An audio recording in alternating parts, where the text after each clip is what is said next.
Hello everyone, welcome back my YouTube channel. जैसा कि हम पढ़ रहे थे मॉलिक्यूलर बायोलॉजी, और मॉलिक्यूलर बायोलॉजी में अब तक हमने डीएनए की संगठन और संरचना के बारे में पढ़ा था। हमने ये भी कहा था कि डीएनए क्या होता है, एक आनुवंशिक पदार्थ होता है, जेनेटिक मटेरियल होता है। पर बात ये आती है कि डीएनए जेनेटिक मटेरियल है, आनुवंशिक पदार्थ है, इसकी खोज कैसे हुई, कैसे पता चला, कैसे आइडेंटिफाई हुआ कि डीएनए ही वो पदार्थ है जो जेनेटिक मटेरियल का वर्क करता है, आनुवंशिक पदार्थ का काम करता है।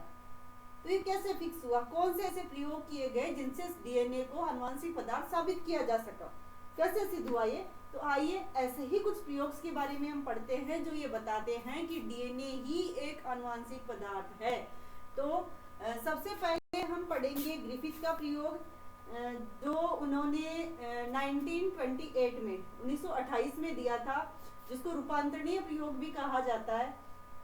इससे पहले 1926 तक लोग ये मानते थे कि आनुवंशिक पदार्थ जो है वो प्रोटीन होता है, यानी प्रोटीन को आनुवंशिक पदार्थ माना जाता था।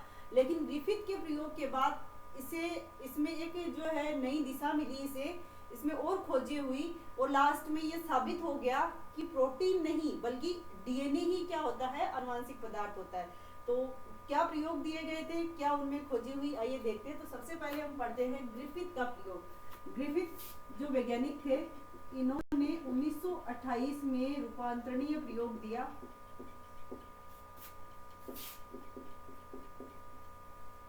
इनका जो रूपांतरणीय प्रयोग है, ये प्रयोग इन्होंने स्ट्रेप्टोकोकस न्यूमोनी नामक जीवाणु पे किया।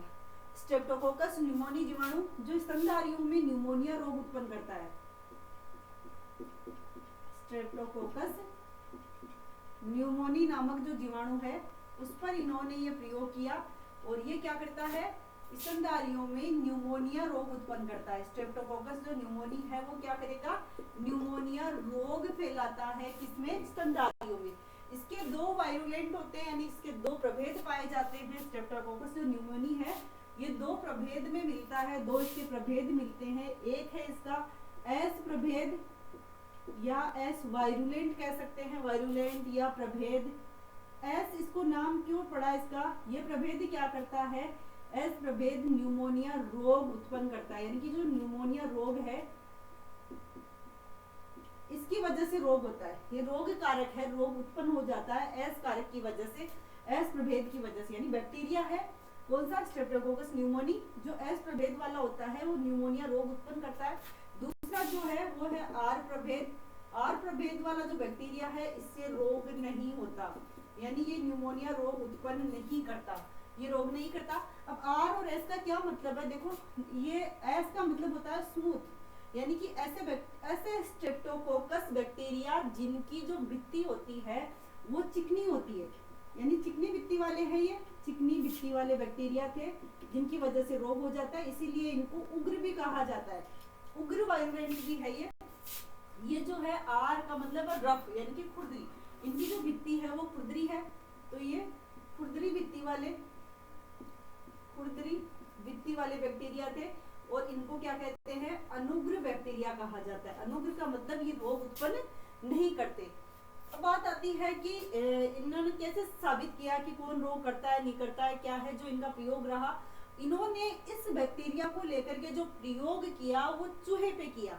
इन्होंने चूहे को लिया और इन्होंने पहले क्या किया, एस प्रभेद को, जो स्मूथ या जो चिकनी भित्ति वाला बैक्टीरिया था, एस प्रभेद जो कैसा होता है, उग्र होता है, इस एस प्रभेद को उन्होंने चूहे में प्रवेश करवाया। एस प्रभेद को इन्होंने क्या किया, चूहे में प्रवेश करवाया। जब एस प्रभेद को इन्होंने चूहे में प्रवेश करवाया तो क्या देखते हैं कि चूहे में न्यूमोनिया रोग हो जाता है, और चूहा क्या हो जाता है, मर जाता है। यानी कि इन्होंने जब एस प्रभेद को चूहे में प्रवेश करवाया तो चूहे को न्यूमोनिया हो गया और चूहा क्या हो गया, मर गया। सेकंड इन्होंने क्या लिया, आर प्रभेद लिया, और आर प्रभेद को भी इन्होंने क्या किया, चूहे में प्रवेश करवाया, और जब इन्होंने चूहे में प्रवेश कराया तो चूहा क्या रहा, जीवित रहा।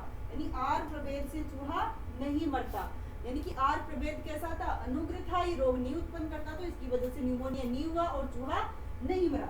नेक्स्ट इन्होंने क्या किया कि एस जो प्रभेद था, इस एस प्रभेद को ताप द्वारा मृत कर दिया। एस प्रभेद को ताप मृत किया, ताप मृत यानी ताप के द्वारा एस प्रभेद को मृत कर दिया। और इस मृत एस प्रभेद को इन्होंने चूहे में डाला, जो मर चुका था बैक्टीरिया एस प्रभेद वाला, उस मृत को क्या डाला, चूहे में डाला। और चूहा कैसा रहा, चूहे में रोग नहीं हुआ, चूहा जीवित रहा। नेक्स्ट इन्होंने जो ताप मृत एस प्रभेद था, एस प्रभेद जो कैसा था, ताप मृत था, इस ताप मृत एस प्रभेद प्लस आर प्रभेद, यहाँ पर इन्होंने दोनों को लिया। ताप मृत एस प्रभेद को सक्रिय को नहीं लिया, ये निष्क्रिय हो चुका। ताप मृत एस प्रभेद और आर प्रभेद को एक साथ लिया और कहाँ डाला, चूहे में डाला। और इस बार इन्होंने आश्चर्यजनक परिणाम देखे। क्या देखा कि चूहा मर गया।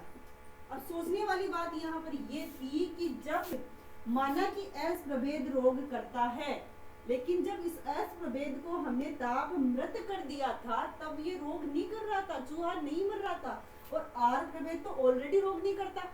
तो ऐसी स्थिति में जब आर प्रभेद से भी चूहा नहीं मरता और ताप मृत एस प्रभेद से भी चूहा नहीं मरता, तो फिर इस ताप मृत एस प्रभेद और आर प्रभेद को कंबाइंड करके डालने पर चूहा क्यों मर जाता है।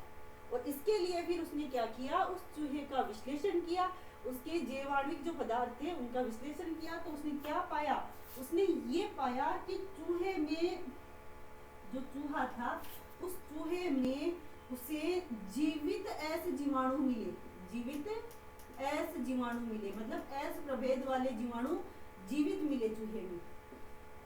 तो उसने क्या सोचा, उसने ऐसे सोचा कि जो आर प्रभेद था वो एस में चेंज हो गया। ग्रिफिथ ने क्या बताया कि जो आर प्रभेद है वो परिवर्तित हो गया, किसमें, एस में परिवर्तित हो गया, यानी रूपांतरित हो गया। और इस तरह से जो है एस प्रभेद उसमें सक्रिय हो गया और चूहा मर गया। यहाँ पर ग्रिफिथ ने कहा कि कोई ऐसा मोलिक्यूलर होता है, कोई ऐसा अणु, कोई ऐसा पदार्थ इसमें होता है बैक्टीरिया में, जो उसको रूपांतरित कर देता है, परिवर्तित कर देता है दूसरे में। लेकिन वो पदार्थ कौन सा होता है ये वह साबित नहीं कर पाया। यानी कि ग्रिफिथ ने ये तो सिद्ध कर दिया कि बैक्टीरिया में कोई ऐसा पदार्थ होता है जो उसे दूसरे में चेंज कर देता है, जैसे कि आर जो है एस में चेंज हो गया, परिवर्तित हो गया, रूपांतरित हो गया। लेकिन वो पदार्थ कौन सा है ये वो साबित नहीं कर पाया। संभवतः वो पदार्थ कौन सा होगा, डीएनए होगा। तो आज की क्लास में हमने ग्रिफिथ का जो है वो प्रयोग देखा, संभवतः वो डीएनए ही था।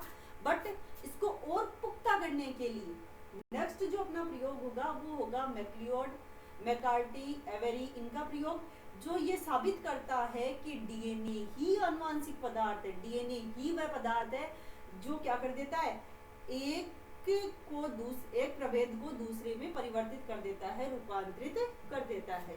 तो इस क्लास को देखने के लिए मिलते हैं हम नेक्स्ट वीडियो में।